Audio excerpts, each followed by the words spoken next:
Hey Spuddies, Potato McWhiskey here, and I'm collaborating with Paradox Interactive and Triumph Studios to bring you this overview of the new Reaver culture in Age of Wonders 4, Empires and Ashes. We'll also be covering the new Avian form. The culture of your faction in Age of Wonders 4 has a profound impact on your gameplay. The new Reaver culture is no different. Themed around focused aggression, subjugation, and the fusion of magic and technology, Reavers have a combined affinity of materium and chaos, representing both their ingenuity and thirst for the spoils of war. The Reavers have unique buildings in their cities, focused on production and mana income, allowing them to build their infrastructure quickly while maintaining many enchantment spells. Reavers will need that production and mana because this is not a culture that cares for diplomacy.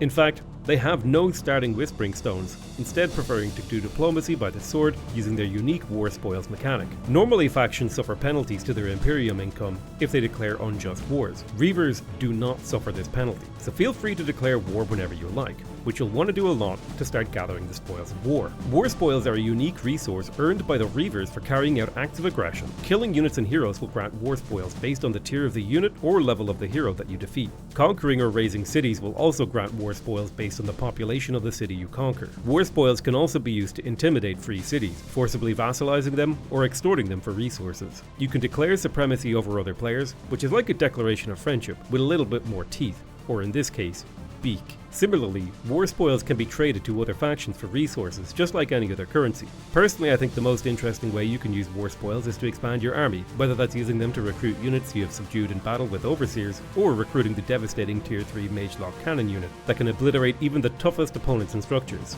Since we've mentioned units, we should talk about them. Many Reaver units inflict the marked condition upon their enemies with their attacks and abilities. As a result, their units specialize in a coordinated focus fire, bringing down opponents in a storm of steel with focused aggression, which increases damage inflicted to an enemy based on the number of marked debuffs that enemy has. You'll command mercenary pikemen to hold the line for your vulnerable Mage-Lock musketeers. You'll also have skirmishing harriers, who can immobilize opponents so your overseers can subdue them and potentially force them to join your army, for a price. Eventually your dragoons will ride forth to skirmish and distract your opponents, opening them up to the devastating firepower of your Mage-Lock cannon artillery. The Reavers offer a unique playstyle for players who love to unleash devastating single-target attacks to bring down opponents one by one, while holding the line against their onslaught with mercenaries and captured units. The new Avian form comes with some interesting abilities, like light-footed and elusive, which lets you reposition your units through allies and take less damage from retaliation and opportunity attacks. In addition, adaptable and sharp eyes will let you level up your units faster and scout the map more efficiently. You can always customize these abilities if you wish.